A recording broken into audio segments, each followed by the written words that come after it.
সবাইকে শুভকামনা জানাই এবং আসসালামু আলাইকুম। বরাবর মতো আমি তৌফিক রুবেল ফার্মাসিস্ট, ঢাকা, বাংলাদেশ থেকে বলছি। আজকে এক দর্শকের প্রশ্নের উত্তরে সে জানতে চেয়েছেন যে অ্যাজমা কেন হয় এবং অ্যাজমা কিসের জন্য হতে পারে এবং অ্যাজমার লক্ষণগুলো কী কী রয়েছে, এটা আজকে জানতে চাচ্ছি। প্রথমত হলো অ্যাজমা একটি অ্যালার্জির একটা রূপ থেকে তৈরি হয়। অ্যাজমাটি অ্যাজমাটি আপনার প্রাথমিক হিসেবে দেখা দিতে পারে কি কি লক্ষণগুলো, সেটা নিয়ে যদি বলতে থাকি, আপনার হতে পারে চুলকানি। এই চুলকানি কোনোভাবেই সারছে না এবং চুলকানি হয় আবার বন্ধ হয়ে যায়। মেডিসিন সেবন করলে মানে এটি নীরব থাকে, আবার কিছু সময় পরে অথবা দীর্ঘদিন পরে আবার উৎসর্গ তৈরি হয় এবং বাড়তেই থাকে। এবং দেখা দিতে পারে আপনার কাশি রয়েছে, সে কাশি কমছে না, কিছুদিন পর পর তার রূপ পরিবর্তন করে। অনেক মেডিসিন খাচ্ছেন, সেক্ষেত্রেও দেখা দিচ্ছে যে কোনোভাবেই কাশিটা আপনি সমাপ্তি করতে পারছেন না। এবং এটিও দেখা দিতে পারে যে আপনার দীর্ঘ সময় ঠান্ডা রয়েছে এবং নাকে সর্দি থেকে থাকে, ঠান্ডা লেগে থাকে। ঠান্ডাটাও ঠিকভাবে যাচ্ছে না, অনেক মেডিসিন সেবন করছেন, অনেকভাবেই অনেক ঠান্ডা বা পরিবেশগতভাবে এড়িয়ে চলার চেষ্টা করছেন, তারপর কোনোভাবেই আশারূপ ফল পাচ্ছেন না। যদি এমনটি হয়ে থাকে তাহলে এটি আমরা অ্যাজমার প্রথম লক্ষণ হিসেবে ধরতে পারি। এবং অ্যাজমার আরেকটা উল্লেখযোগ্য কারণ থাকতে থাকতে পারে শ্বাসকষ্ট।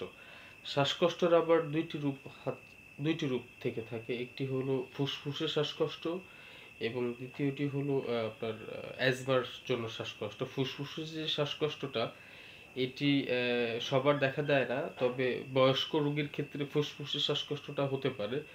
আর যদি বাচ্চা বা নর্মালি যদি বয়সের কেউ হয়ে থাকে, সেক্ষেত্রে তার পারিবারিকভাবে হয়তো বা ফুসফুসে শ্বাসকষ্ট রয়েছে, এমনটি হতে পারে। আর অ্যালার্জেটিক মানে অ্যাজমার যে শ্বাসকষ্টটা, এটা মাঝে মধ্যে রূপ ধারণ করতে পারে অথবা পরিবর্তন হতে পারে। যে নিয়মগুলো প্রথমে বলে আসছি এর মধ্যেই হয়তো বা থাকতে পারে। এখন আসেন প্রতিকারের দিক থেকে। যদি অ্যাজমা হয়ে থাকে সেক্ষেত্রে করণীয় কি বা প্রতিকার কি? অ্যাজমা হয়ে থাকলে অবশ্যই আপনি প্রাথমিক অবস্থায় একটি পরামর্শ নেবেন একটি ডক্টরের কাছ থেকে, এবং আপনি আগে নিম্নরূপ কিছু টেস্ট অথবা চেক আপ করে আপনি শিওর হবেন যে আসলে আপনার অ্যাজমা রয়েছে কিনা বা হয়েছে কিনা। এটি এটি অবশ্যই প্রথমে শিওর হতে হবে। তার পরবর্তীতে তার প্রেসক্রিপশন অনুযায়ী মেডিসিন সেবন করতে পারেন। এবং আমি পরামর্শ দিচ্ছি অ্যাজমা রোগীর জন্য ইনহেলার ব্যবহার করা সবচেয়ে নিরাপদ এবং এটি সেফ। এটি হলে তার পার্শ্ব প্রতিক্রিয়া খুবই কম হতে পারে।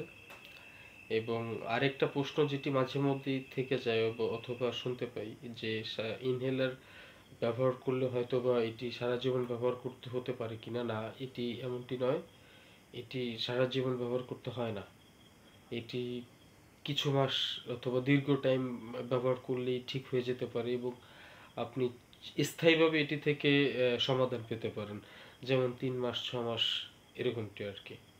তা থ্যাংক ইউ দর্শক, আপনার প্রশ্নের জবাব দিতে পারছি। আপনাদেরও কোনো প্রশ্ন থেকে থাকলে অবশ্যই কমেন্টস করবেন। থ্যাংক ইউ দর্শক।